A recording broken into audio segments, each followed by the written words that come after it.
How's it, everybody? The 40s marked a period of economical decline in the Nomasburg region. Many lost their jobs when the railroad got electrified and the coal mine collapsed. Some inhabitants took to football as a welcome distraction. Not long, a team was assembled by one Sam Gunstrom. Many injuries were abound as a result of frustrations in the first few games played amongst themselves. After a few months, Sam, having ran the idea past his best mate Nate Lynn, started a football club to join the regional championship. The men could take out their frustration on their opponents and, additionally, could enjoy getting out of town on a regular basis. And so, FC Nomasburg was established. Not too long, with more losses than wins, more red cards than hands shaken, the club started going in the right direction. They reached the second highest league with Mr. Wensdale Zoo as the main sponsor. A new stadium with top-notch training grounds, media, catering and security facilities was erected at the edge of the Ensfield train yard. This stadium would come to be known as FC Nomasburg Stadium.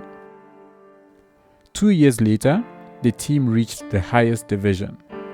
The team is currently one of the best in the country, consisting of local guys, but still top-flight players like Talanen, Hisupido, Maskalani Marinars, Victor Santiago, Xerox, Dylan Jones, Yeatlord, Treat Petit, NXR-NVM, Emily, John Whitley, Bare Necessities, TP, Jester Maroc, Oliver Thornton Hale, Jamale Tai, B. Carter, and of course the less gifted but tolerated JN.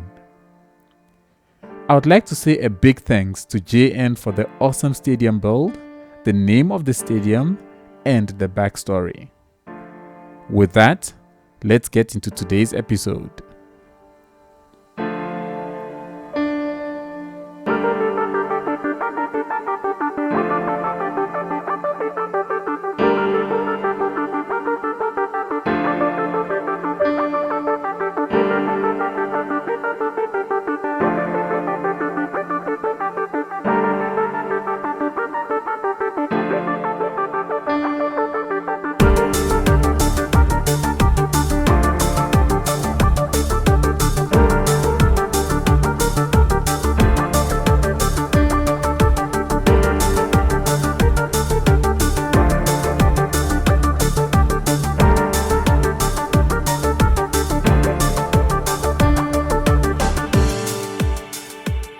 Alright, welcome back to the Nomasburg region. We are 43 episodes in, and today I thought I would take the time to do some residential expansion.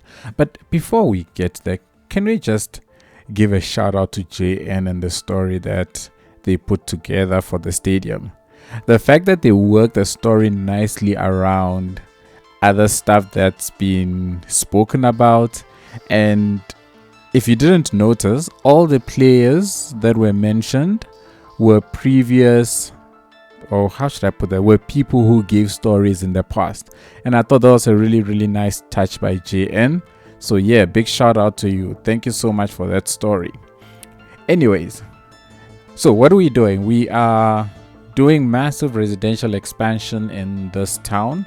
It's been such a long time coming, because all around the bottom area of this town, I want it to be just a lot of low density residentials. So I want to fill out this entire space with as much of this low density residentials as I can. We'll probably have 1 or 2 apartment style areas, but nothing too crazy, because again, this is meant to be a small town. I mean, the entire region is meant to be a farming region, nothing too overly developed. So the focus on today's episode was to just grow the residential space in and around this area, fill out this entire block, and then in the upcoming episodes we'll pretty much do the same things. But we're going to put a couple of amenities like an amusement park, and I had wanted to put a school as well in here, but I got a really cool suggestion from, who was it? I can't remember who it was now, but on one of the live streams, they were asking me about the competition that I ran, I think a couple of months back, the one that JN built a stadium for.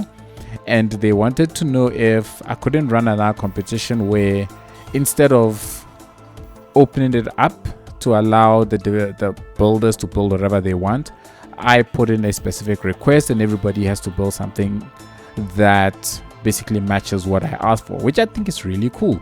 So right next to the stadium, I wanted to put a school there, but I could not for the life of me work out a nice looking school to fit into that slot. And it was from that the suggestion came about why not make it a competition. So I'm going to be doing that.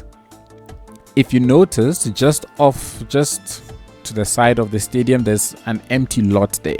So that lot is going to be reserved for a build competition, which I am going to run in the coming weeks. I'm not sure if I'm going to push this all the way to episode 50 before running the competition, but at some point, if I'm feeling super motivated to keep building in City of Tando, for example, and I know I'm going to be building there for 2-3 weeks in a row, then I'll probably run it as a competition. So that should hopefully be coming up soon. So if you want to participate in that competition, hop onto the Discord server, because as soon as that time comes, I'm going to publish it on there, share the save game, and have everybody get their hands on it, and hopefully we can get a nice decent school into that block. I mean, given what was entered in the last competition and the winning build being that stadium, I have no doubt that a really cool thing will be put together. Alright, so I'm not sure if you also noticed, like right at the start of this, as we're coming in, there's a bit of development that had taken place along the rivers. So we had put down some houses with boats and stuff like that. That's stuff that we did in the live stream, and it's on my sister channel, Six Sanctum Gamer Live. It's the full stream is there if you want to see it, but I will show a bit of it in the cinematics as well, so that it is not completely hidden away from everybody. But for today, like I said at the beginning, it's massive residential expansion that we are going to be doing. We filled out the bulk of the space, and now what's left is we're going to fill out this big block that you see right in front of you, and we're going to keep that central area that looks a little hilly. We'll keep that as a sort of park. It won't be made active in this specific episode. I was running out of time, so I left it just detailed with a couple of stuff you will see at the end. And then in the live stream that we're going to have, well, at the release of this video tomorrow, the next day, we are going to make it a bit more active and hopefully get some residents coming in and out of that space. So that is the plan, and I'm trying to do a bit more of this, is get as much building in as I can during the episodes, but then use the live streams as well to enhance stuff. Because again, I've mentioned this, we've been working on Nomasburg and City of Tando for like years now, and it's time to fast track its development. My goal is to try and finish these 2 projects by the end of next year. It might seem like it's a long time away, but if you consider how much you still need to do, that is not a lot of time at all that I have to actually finish all of this. So I'm going to try and mix up as much of episodic videos and live streams as I possibly can to try and conclude these two projects. But before they come to an end, I will start something new. I want to start something new. It's part of the reason why I want to bring this to an end. But I know that I'm going to struggle running 3 things at the same time. So when I start something new will be when we are close to the end of at least one of these. It'll probably be Nomasburg, because I feel like we move faster through Nomasburg than City of Tando, because City of Tando's project is meant to fill out the entire map, right? We're building one large gargantuan city in that, whereas here we're just building little, quote unquote, little towns. So as soon as we finish this main town that we're currently working on, we're going to rapidly expand out and build smaller villages to just conclude everything on this map. So that's the plan for Nomasburg. In the meantime, what we're working on is I'm continuing this thing that I want to include as much of biking lanes as I can. I did notice though that to the left of this, I didn't put a biking lane there. So what I want to do probably in the live stream is that we'll cross this biking lane onto the other side and then have it run through the competition build area. And one of the requirements of the competition build is to ensure that whatever you build fits in with the biking lane still in place. That biking lane must not go. So that will add an additional touch to it for whoever decides to enter to work around.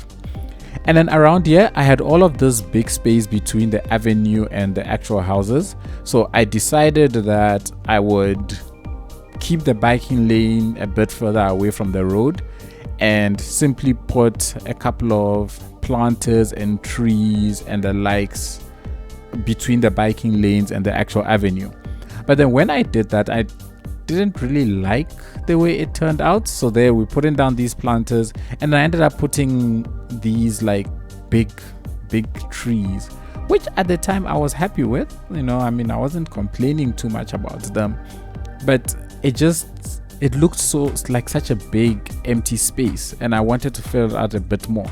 So I decided to put should I call it a marketplace type thing over there. So we're gonna come back and remove all of those trees there and do a little bit more detailing over there. But before we do that, just sorting out all of these houses around here, we're gonna go across towards the mountainside to put a couple more houses before we come on the side. This is meant to be an old barn or an old shed type place.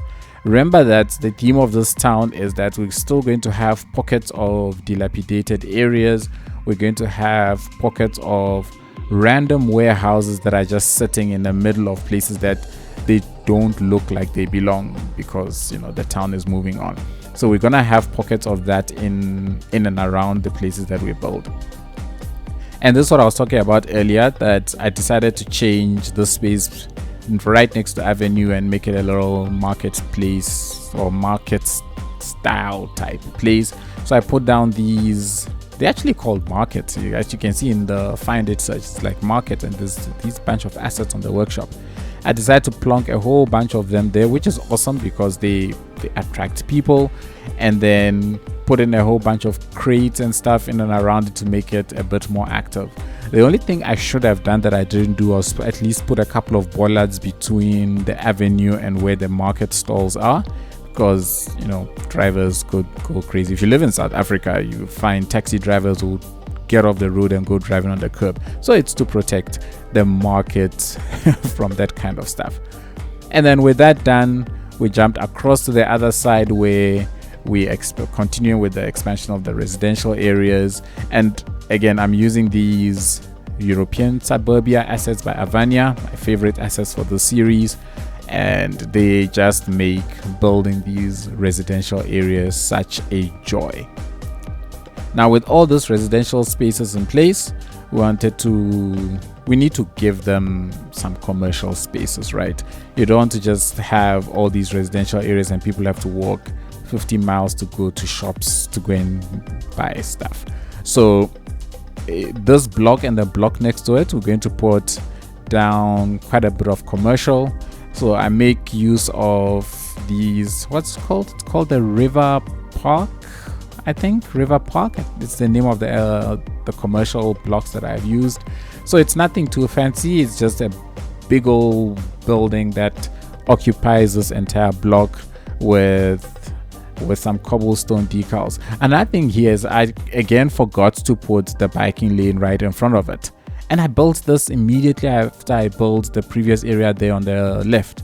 So in the live stream, we're gonna try and fix that as well. We're gonna try and clear up some space and get that biking lane in place, because I want the biking lane to be continuous and must be connected all the way. So this biking lane is going to come from, if you remember the circular garden homes that we built way back in episode 20 something, this biking lane is basically going to connect all the way up to the biking lane that goes there.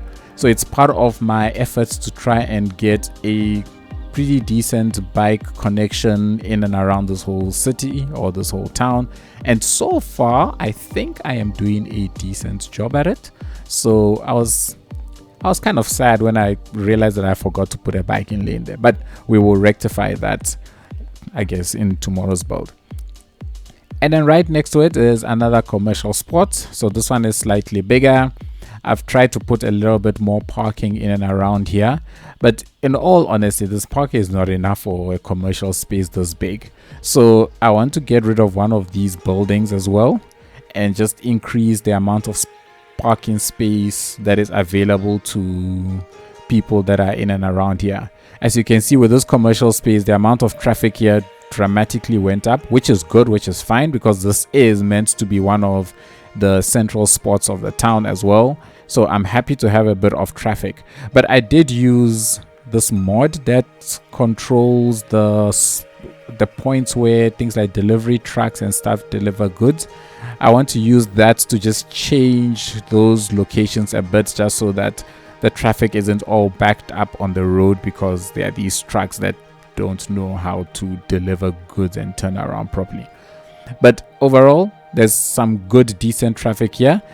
If you lived on this road, it will probably suck for you, but that's the reality of small towns. In fact, my neighborhood, there's a very busy road just a couple of roads down from me, and there's a lot of pedestrian traffic, there's a lot of vehicular traffic. Taxis and stuff stop there, and it's like right in front of people's houses. So it's not completely unrealistic for such things to happen. So replicating some of those things in my towns, I guess, is representative of reality, I guess. So yeah, that's this entire space. We're now going to finish off with more residential areas in and around this little hill that I talked about earlier, and then we'll put a park in and around here, and that would be the episode. So here we're just gonna clear out, put some houses. I use these gray rock assets from, I don't know who made them, let me not lie, but I use them to just create a little park here, these ones, and just make the place all detailed out a bit. So yeah, that's it for this episode, everybody. We've expanded this a lot. We're going to continue this expansion in the next episode or two to try and fast track the completion of this town. Thank you all so much for watching. I hope you enjoyed it. If you did, please leave a comment, give a thumbs up, and big shout out to all my patrons. Really appreciate your support. And yeah, I hope next week I'm going to put out City of Thunder, so I hope to catch you all there. Thank you all so much. Take it easy, and I really hope to catch you all in the next episode. Cool. I finished a bit short of my music. Haha, there it is. Cheers, everybody.